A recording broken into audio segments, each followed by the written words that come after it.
The talent just continues to flow. He's not a newcomer. He's a big regular face on the airwaves. KEYE Sports, Jeff Barker. Between he and Hardge, when you put those two talented individuals, good-looking young men, I feel like I'm out of place. I really do. No way. No. Yeah, actually, Barker, you're correct. He is correct. He is kind of out of place. Hey, you know what? You have a great laugh, Clinch. I mean, it's deep and asthmatic. That's what it sounds like. Deep and asthmatic. I got the wheezing down to a T.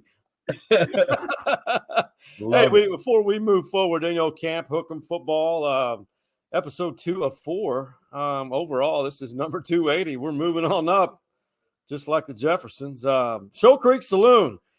It may not be crawfish season, but their beer is very cold. I've tested it, and I think you guys have as well. Really a great place to have Cajun dishes and watch all Major League Baseball games. They're officially the Astros bar. We won't hold that against them for us Rangers fans and even Dodger fans like Jeff Barker. He's a Cali native. But for people like me, we haven't had much to cheer about since Nelly Cruz dropped that ball in the outfield.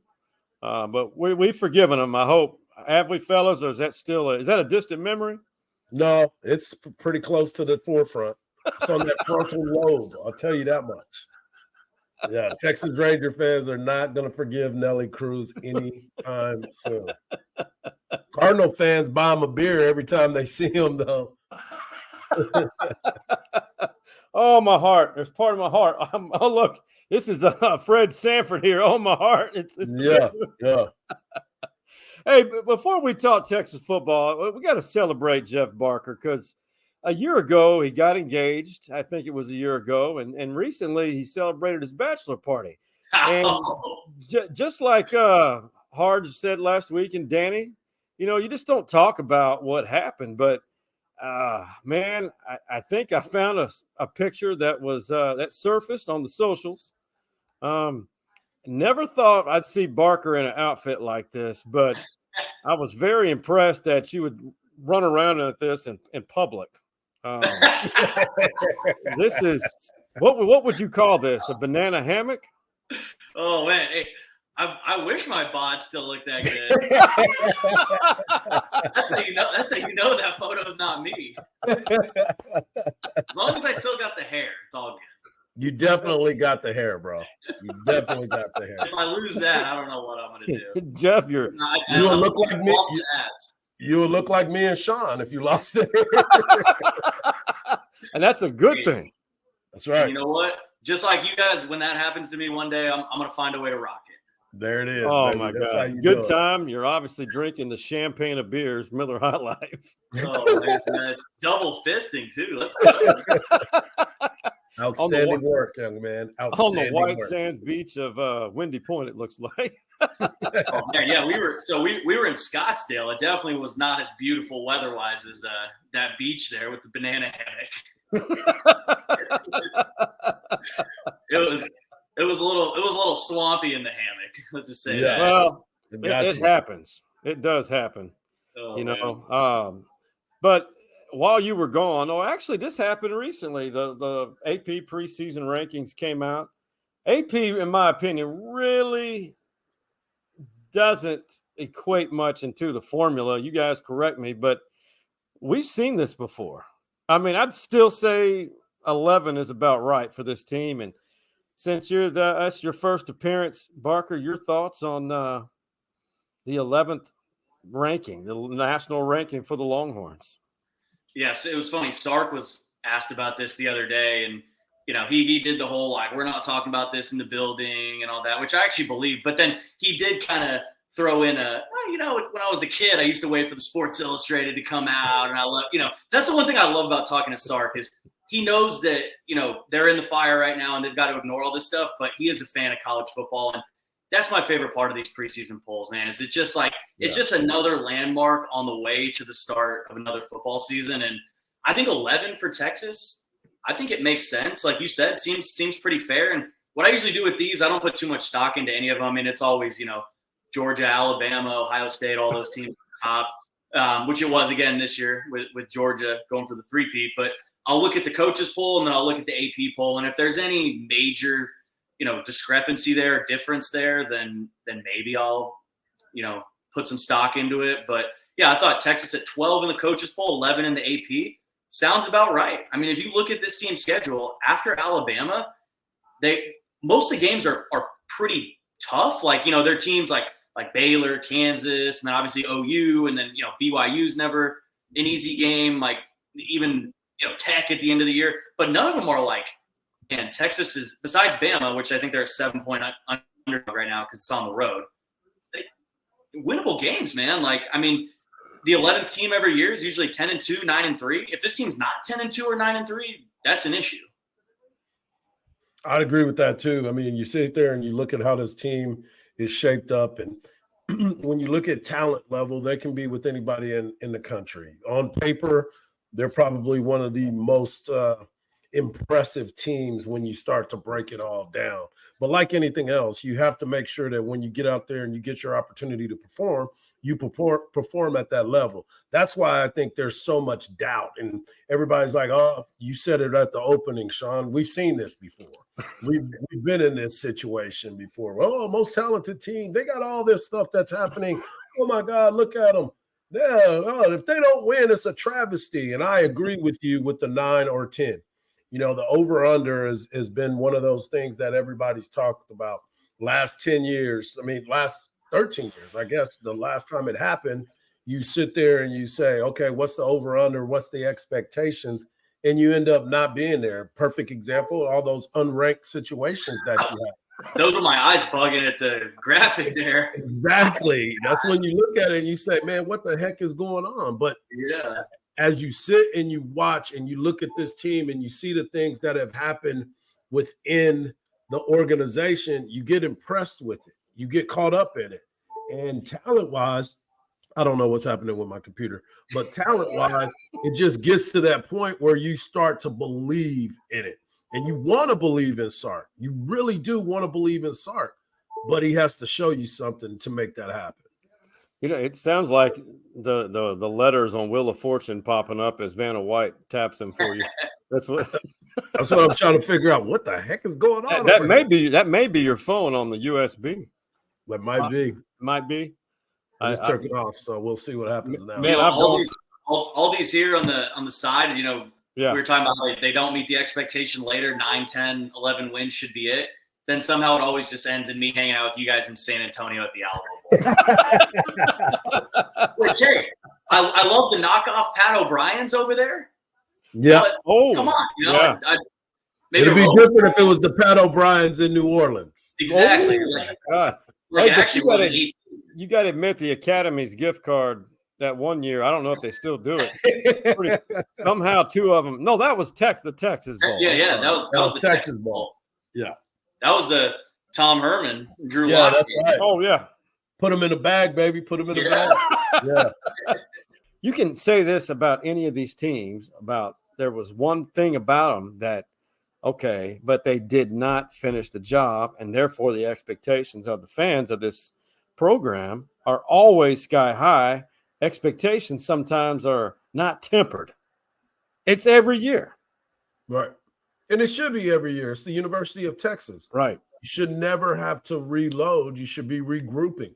You just start. I mean, you should never have to rebuild. You should be reloading. And that's what they're starting to do. They're starting to build those classes to where you start believing, okay, number one, we know they can recruit. They're getting all the top players to come to the University of Texas. And now it's all about the development. Well, you start looking at the development. You've seen people get better each step of the way, and that's part of the process. I'll go back to the very beginning of the fall camp and Coach Sark talking about this looks like my team. They talk, they walk, they carry themselves as a team that he wanted to build in his image. And that's exactly what he's believing. And that's why I believe everybody's starting to sip a little bit of the Kool-Aid and want to believe in what's going on. But Barker brought it up just a little while ago. Week 2 is the true measuring point. You were almost there last year. And what ifs, what else? Oh, this could have happened. This could have happened. I get it. We were all disappointed. We saw it.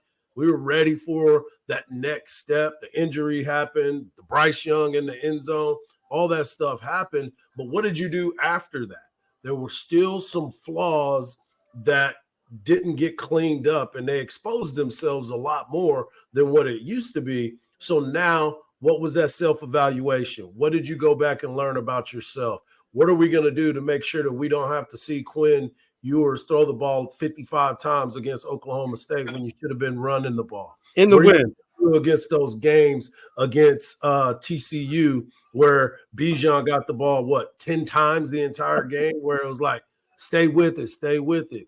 Those are the learning experiences that I want to see from Coach Sark and this team. I want to see more growth when it comes to that situation.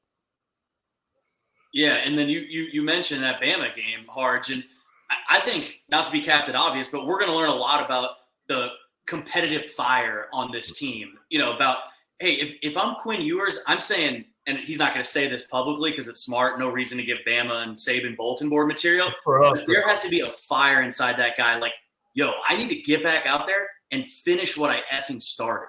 Right. Like, I agree. I mean, everyone, before that game ended, even when it did end and they lost by 1, everyone was like, well, this is the measuring stick. Like, Texas just needs to take that next little step to go from really good to great. Like, if I'm Quinn, and you don't want to use too much of that, you want to channel that in a way and harness it, because if you overdo it, you're going to press. But, man, like, if I'm Quinn, like, that just got to be burning inside him. Like, let me go finish this, because I mean, I think even Bama fans deep down, they'd never say it out loud, but they were probably a little worried there. And they probably know, like, if Quinn Ewers stays in that game and plays even 70% of what he was playing like the first quarter until he got hurt, man, I mean, Texas might win that game by 2 touchdowns. And I don't think that's Kool-Aid. I don't think that's an exaggeration. Yeah, and people, I will say that after that game, it was 174 degrees, and it was that a lot today, kind of like today. But there was a lot of that moral victory attitude, and people were still excited to see Flo Rida. After it, but you guys talk about taking that next step, and you need Quinn, you need everybody to just take that next step. And one of those guys that I've heard you guys talk about, we all talked about a lot, is a local kid. It's time for Alfred Collins to not only just take the next step, but that C word, consistency. And Sark talked all about that with our guy Jeff Barker and Team KEYE the other day. I think Alfred had a great training camp. Very, very impressive.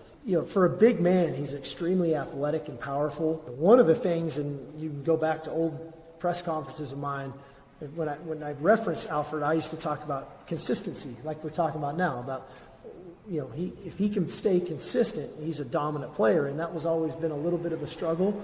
Well, he's found consistency now. So let's start with you, Hardge. You being a radio talent, you guys have talked about Alfred Collins a lot back when he was at Cedar Creek outside of Bastrop. The kid was a man among boys there. He's had his moments. I mean, his most productive year, and correct me if I'm wrong, was 2021. Yep. Took a bit of a dip last year. I mean, your impressions of him, do you think he's the 5-star that – I mean, I'm not a fan of the star system, by the way, but is he that guy? Can he reach that level that everyone expects him to be? That's been the big question, right? We've all put these expectations on him, and you don't get those expectations if people hadn't seen something in you, right? You have to work your way to that level. Some people get it quicker than others. You see some of those younger players that pick it up right away and they're ready to go. Some people just have that natural nasty in them that refuse to lose. I don't know where it was lost. I don't know. I don't know if they didn't talk to him the right way. I don't know how you can bring it out of him. And what I mean by that is I don't know what would motivate you to that point. But if you're in a locker room with all these alphas and you're just trying to figure out, how do I fit in? And yes, you fit in. You do more than fit in. You're massive. And the way that everybody's looking at him and making him understand, we've been waiting for this to pop for so long because we all seen it. We've all, like, he's the first person you want to get off the bus. When other people see him, they go, damn, does everybody look like that? And but you have to go out there and back that look up. And whether it's right now, if it took us to this point, I think we're about to see the fruits of the labor of his maturity. I think we're about to see his growth and understanding of who he is and where his potential can take him. Like I've been saying a lot about Quinn Ewers, this is a contract year. This is the year where you put your name in the hat and you shock somebody to say, take me in the first round, take me in the second round, just take me and I'll do everything else. But you want to be on that upper echelon. And I think throughout the time and who he's been working with, and he's seen the competition, and then he's seen some of his buddies that he came in with are now getting drafted and going to the next level, and he's got this opportunity. I think he's really about to take off, and I cannot wait. Go back and look at that game in the bowl game where he made that play on that interception where he was falling back, but he was still athletic enough to get in there and make that play. Those are the Alamo Bowl, baby. Right. There you go. Those are the types of plays that NFL personnel look at and they're like, damn, he got that in him? And they're just waiting for it. And I think this year is that. Well, Hardge makes a great point on that because he's a guy that, because of the flashes that he's shown, and he'll certainly show some more this year, whether or not he actually shows that consistency throughout the season or not. But, I mean, man, with him, I always go back to that play in the Alamo Bowl you're talking about. That was like an Odell Beckham interception. Crazy instincts, athleticism, everything. Yep. And, Sark talks about big humans. And he didn't recruit Alfred or sign Alfred, but that's one of those guys that fits that mold of big humans. And I think he's kind of just a microcosm of that entire D-line unit where it's just filled with guys who have so much potential and are just waiting to break out. Like Baron Sorrell, 5.5 sacks last year. Ethan Burke is another guy from Westlake that they keep talking about that could even steal some serious snaps on the edge. And so many other guys on the interior too, like Byron Murphy. He's produced a little bit, but I think Texas, and I don't know if Alfred will be this guy because who knows exactly where they're going to play him. I don't claim to know every little in and out of which techniques he's going to be playing on the line and all that. So he may not be a double-digit sack guy himself, but I think for that unit overall, they need a double-digit sack guy. I mean, I know the coaches would probably roll their eyes at that, it matters more about the team sacks. But, I mean, they haven't had a guy dominate like that, an individual guy, since really Jackson Jeffcoat, I think, was the last double-digit sack guy in 2013. Right. Wow. It's kind of crazy that Texas has gone 10 years without a guy getting 10 sacks. That's hard to believe, isn't it? Yeah, which is why people have always looked at the Texas defense as a unit and like, I don't know if we can get somebody. But those guys end up going into the league and playing well, going back to the development part of it, Malcolm Brown, and then you also look at not Malcolm Malcolm Roach. Puna Ford.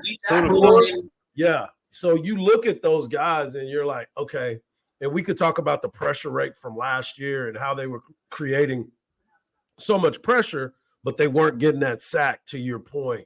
And that's why Baron Sorrell was the one. And you're like, yeah, Baron made a jump, but then you're like 5.5.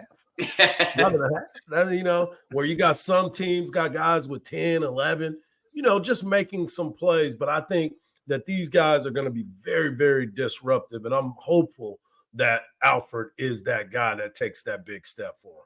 But you guys know as well as I do that in order for these linemen, including Sorrell, who is a freak, in order for them to reach their potential, that it's the DBs have to do their job. It's all a unit, which leads me to listen. I'm going to be honest with you. I think we all take pride in the development of DBs, what it has been since the late 70s to modern day.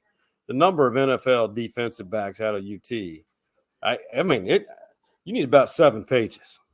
Yep. And so when you look at who are the next great star DBs in your opinion, Barker? I mean, from this year's team, because I haven't. I'll be honest. It's not that I have not wanted to follow. There's a lot of new blood. Yeah. Yep. I think Ryan Watts is the easy choice, just as a guy that had, tall, rangy corner, guy that has all the physical tools, played well last year. And, we go, Clint, this from working in TV. We go through all the video that we shoot, label it, archive it, file it. Like, I'll go through and I'm like Ryan Watts stuck some dudes, man. He did. I mean, he'll cover, he'll come up and make a tackle. And I think he's only going to get better this year. But the guy that I personally, not to go back to another local guy after we talked about Alfred, but Jahdae Barron, man. I mean, that guy is just a freaking dude. Like, he's just a football player. He's the same kind of way, like, but smaller, different body type. I mean, you look at where he was at on the field all the time. He was just in the right spot. Mm-hmm. And of course, some of that's coaching, but that's the great thing you love to see when it's like a guy that really only ended up at UT because when Matt Rule leaves Baylor, he ends up at UT because of that. Yep. UT was school he wanted to go to all along, I'm pretty sure, being an Austin kid, and gets to make it happen, but wasn't necessarily a five-star guy. Like, I'll say Ryan Watson and Jahdae Barron, just because one guy who kind of has all the physical tools, who was a five-star guy, and then another guy who, sort of waited his turn, waited out coaching changes, and just kind of does all the right things and is a total stud. So I'll go with those two guys. Yeah, those are two Solid great guys. I've been a big Ryan Watts guy. As soon as he came to Texas, I was like, this dude is going to be a freak because he's one of those long-armed defensive backs, kind of like Shockey Brown in his long arms on that corner. But I also believe in the other kid from Little Elm, Terrence Brooks. I love watching him. To be a guy that has been getting a lot of run. I thought that Gavin Holmes coming in from Wake Forest was going to have an opportunity to be a guy like Orion Watts when he came in from Ohio State. But Terrence Brooks has been one of those most consistent guys. I thought last year he played well when he got his opportunities, and just like all the other guys, the game sometimes get fast to you because everybody's constantly moving. And if you're not ready for it, it kind of catches up to you. But I think the way that he's progressed, he's done a really, really good job. And I also believe having Jalen Catalon in the back end is going to bring even more out of Jaron Thompson. I think this is going to be free up Jaron a little bit more where he can go out there and be that ball hawk. We talked to Coach Sark yesterday, and he brought up his name.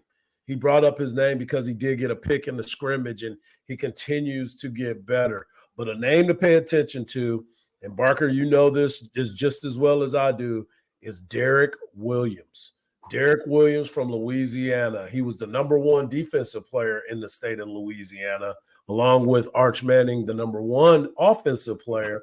But he is a guy that didn't get here until late. He didn't get to come early like a lot of these guys, but he has made play after play after play after play during all of the fall camp. And once he got on campus, he hit the ground running. So that's another name to pay attention to this year as well. See, I'm going to go all in on Jahdae Barron. And because you should. Can't go wrong with that one. That's good stock to buy. Yeah, well, exactly. Stock, and it's not because he's a local kid from Conley High School. The kid he represents himself well. Listen, we all make mistakes. Every one of them makes errors on the field, but when he makes errors, he's not really exposed much. I think he's the most underrated DB in the country. And what the all Big 12 teams came out, I hope he uses that to his advantage. Yeah, I really do. Because he has been disrespected, in my opinion. Yeah, definitely that. Don't forget, he had 11 and a half tackles for loss last year. Wow. Just like I was saying about going through Watts and looking at the file in our clips from last year, like another guy where you're like, had to pick six that pretty much saved them the UTSA game, but he will come up and make a tackle. He'll come up and be physical. And I think the biggest thing that we were just talking about and kind of speaks to the, you guys both mentioned that the depth and just the overall talent, the recruiting, all of it kind of starting to feel like it's coming together for Sark in year 3, that it feels like it's his team. Like Clinch asked us a question like this, and we named like 8 guys. Right. That are all at different levels, that all kind of like their games blend together. They're different types of players. Like, you have Orion Watts, who's on the verge of stardom potentially. You have Jade Barron, who's an experienced, established player. And then Hardge mentions, Derek Williams, like a guy who come out of nowhere. And then a transfer in Catalan. Like, we're just going down. And then Brooks. I mean, that's 5 guys right there. Like, to me, that's just – I don't think we were doing that last year with this team. We were not. And so as Texas makes the transition to becoming a true SEC ball club, when in Rome, right? You got to start acting like an SEC program. And, well, I thought this was going to happen last year. The strobing lights at DKR. Finally got him in. Shout out CDC. He had a great – he's – you know what? He's doing well with his social media skills and a nice pan across. But that is an SEC thing. I can't remember who started it, maybe Tennessee. But, man, I'm going to be honest with you guys. I'm like an 8-year-old kid. It sucks that I'm obviously going to the Rice game, but I don't know when the first night game I'll be able to go because of some other obligations. If I'm not there for a strobing lights game, it's going to – well, I don't know what to follow. Miss Wyoming, dude? Huh? You're gonna miss Wyoming? Wyoming's a night game. Well, yeah. That's Isaiah Nayor going to the spot. Oh, and Oscar Giles who's coming back. Yeah. We got to get OG on here, man, with you guys. Yeah, man. You gotta make sure that you don't miss the Wyoming game. I know you're trying to get back to go axe them over there at Stephen F. Austin. Damn it, you need to be here. Get your strobe light on, man. Hey, let's see, man. I'm gonna find out. You know what? They open at Troy. Okay. So you won't be at that. No, I won't be at that. Yeah. But you're gonna definitely be at strobe light night, man. Strobe light night's gotta happen. So yeah. what is that? DKR. Yeah. So that's Club DKR. Love it. Well, how do we feel about the don't stop believing thing? I see I'm over it. Yeah. You done? I'm over it. Wash your hands of it? Yeah, get something else. Yeah, I never felt that strongly about it either way, but it's just not super original. And not only that, what football game do you want to be at where you don't stop believing? I mean, I need something to pump me up. Actually, and you know what? How about this? They were playing that going into the fourth quarter. I want this damn game to be in the bag going into the fourth quarter. Don't tell me not to stop believing. You should be telling me to believe in the third stringer that's about to be on the field because you're whooping someone. They debuted it on senior night versus Iowa State 2018. Yeah. What was that? I don't know. It was one of those things that was kind of cool how I guess supposedly it happened organically, out of nowhere like that. But yeah, then it was just, I don't know. But Texas has a bunch of other. We need to have another song like "Jump Around" like Wisconsin. I would rock to "Jump Around" every time for Wisconsin, just because that right there is pump up music. Yeah, I believe in it's like, and it a sad song. It's played out. Yeah, it's like the fourth to last song at a wedding or something. Yeah, exactly. That's when everybody starts calling their Uber. Yeah. Man, but DKR, I got to give it to what CDC and that group has done. I know there have been moments at DKR for home games, but overall, every home game to me has been a major event. Oh yeah, since CDC and that team production for sure. They've done a great job. I think they in terms of the game day, even outside the stadium. Say what you will about the Bevo Boulevard thing, but I think that was a great idea to take advantage of, hey, we're an urban school. We're not in the middle of, I just go back to my first stop was in Mississippi. It's not the Grove in Oxford, Mississippi. It's not, Starkville, Mississippi, or all the other places in the SEC that I got to go for the most part, that are small areas that. Right. College Station, obviously, just around the corner. This is an urban city. Let's take all the things that are cool about Austin and then still blend those in with, all the things that are traditional and that make UT awesome. So, for sure. I think he's done a great job with that. And it kind of appeals to everybody, too. Yeah, because a lot of times kids can't get a chance to. Some people can't go to the game, but they can go to Bevo Boulevard and walk around. They can ride the rides. They can go and hang out. They can throw a football around and be around the atmosphere because there's so much going on there. Yeah. And then also like the live music capital of the world. I mean, okay, have some live music out there. Yeah. We can go stand up on the top of the hill and enjoy Longhorn City Limits. Yeah. I mean, it is really. Go see my man Flo Rida. Yeah, go see Flo Rida in Nelly. I'm here. You know what I'm saying? So, yeah, I think they've done a really, really good job of creating that atmosphere to where people truly understand what it's like to be in, like you said, that rural place, but you're in an urban place, so you can move around a lot. Exactly.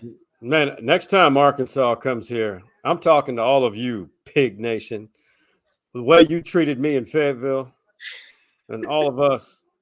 I didn't choose to sit in the Man, I'm just trying to use your urinal, and because I had burnt orange on, you wanted to stab me in my kidney. Was it like high school again? You getting pushed into the urinals or something? No, none of that happened. I'm just like, the guy started talking noise. Like he wanted me to cut midstream and fight him. And Clinch was like, "Can I finish over here first?" I said, "Can you give me a second? I got a small prostate over here, or a large one." Oh man!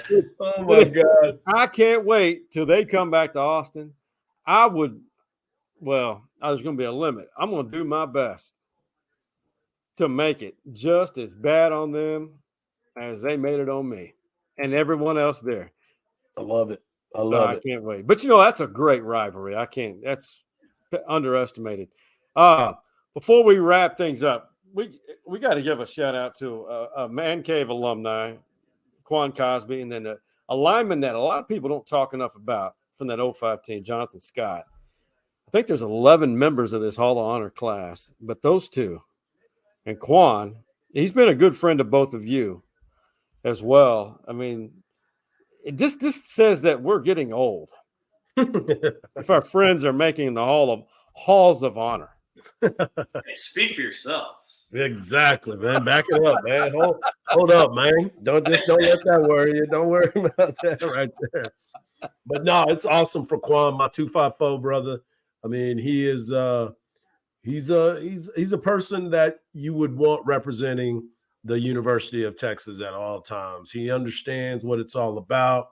He wears it with pride, and he wants to achieve at the very high level, and that's exactly what he did. I mean, this is a guy that went and played professional baseball, decided he wanted to play football. He missed it that much and came back to the University of Texas, win a national championship, Big 12 championship, just go down holding records for a long time. I think he has the second most all-time completions with Colt McCoy, like 191. They connected that much. That's unreal. And it's just something ridiculous. And, with Quan, and anybody that's been around him will probably say the same thing.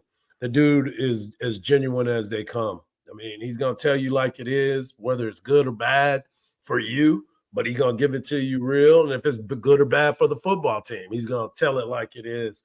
So he's one of those guys that is very well deserving, Jonathan Scott as well, and all those members that are being inducted in there. But because Quan is so close to all of us, as soon as I saw it, I texted him right away and said, "About damn time, brother. About damn time." Yeah, he was one of those guys that, growing up, part of those really awesome Texas teams that kind of turned me into a college football fan, along with, growing up in LA, the SC fans that I watched, but with my family ties with Texas, we watch every Texas game as well. And, even my buddies who had no Texas ties, like he was just a stud. Like, I mean, we'd be running routes and, in the backyard or in the street or something, and you'd run a little slant, you'd be like, Quan Cosby. Just one of those guys that you kind of like watched and you're like, I want to emulate my game after that guy. I didn't do that very well, but I tried. How many of us did? It was in the backyard, though. Yeah, yeah. I didn't draw many of those little slant patterns, I'll tell you that. When you were in the backyard, did you lay a crack back block like he did against OU on Lindy Holmes? Yeah, those were definitely legal in our backyard. Yeah, exactly. Or even if they weren't, the ref would, what? Turn his back, didn't see it. That's right. That's right. That's right. Quick history to tell you how far I go back. I didn't know Quan then, but I knew about him. He and his brother at Mart played on a great team. Well, all these Mart teams are ridiculously good. Yep. I'm covering Corrigan Camden in East Texas, playing Mart in a state semifinal or state quarterfinal game, talking about Quan and his brother. Now, they're not twins, are they? Yeah. They are? Yeah. And his brother was just as talented. Yeah. Both of them play baseball too? Yep. Oh, my God. Yeah. All I know is. And you got to. You got to be able to play catch with somebody.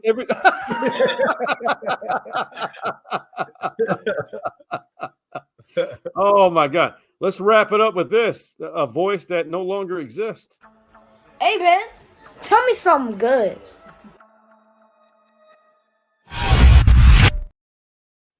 Yeah, his voice is a lot deeper now. Yeah, my son's voice is a lot deeper. I'm going to tell you something good right now. Both of my kids started their school year this year, today. And, new changes for everybody. Jasmine, my beautiful daughter, is now in the 2nd grade. And she was all, jazzed up, so to speak, to go to school today. DJ's a freshman at Hendrickson High School. So it's going to be a very, very fun and exciting time for both of those kids, but most importantly for mom and dad, because mom actually gets some free time again where she can actually do what she wants to do. And dad got more work to do because my son's got 3 more, 4 years goes fast when they get to high school. And then we're going to be moving on to the next thing. So real exciting time because the kids get the chance to start school today. And just pray that all of these kids and all their friends have a successful year. JB, sir, tell us something good, brother. Hey, you mentioned the bachelor party. That just means, another day closer to marrying my Jasmine, my fiance. That's right. I think we'll. Oh man, I'm about to give myself a trial. I was about to say it's about to be the anniversary of the date that I proposed. Cut. It's coming up, and it was an amazing day, and the wedding day is going to be even better. Like, hey, I gotta say, you said tell me something good. I know I'm going to marry a good one because we're getting married in December, right after the football season ends. Smart woman, you got it catch.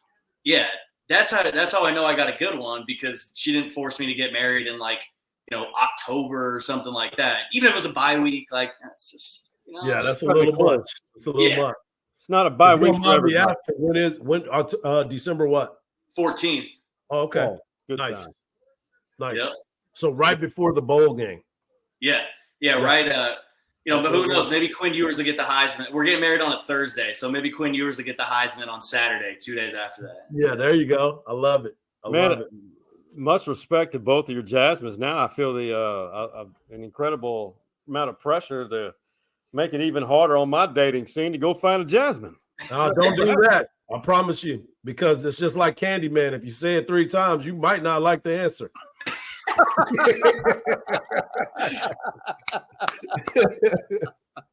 Oh my God, brothers, man! I much love to you guys. Something good, real quick. It's just, I see life differently now. I do things like this with you guys. It's a passion. All the love for college football. We all know July, even though it's a fun month, it's a hard month to get through because you can almost smell college football. And now we're in it. I mean, we are literally 2 weeks away? Yep. It's exciting.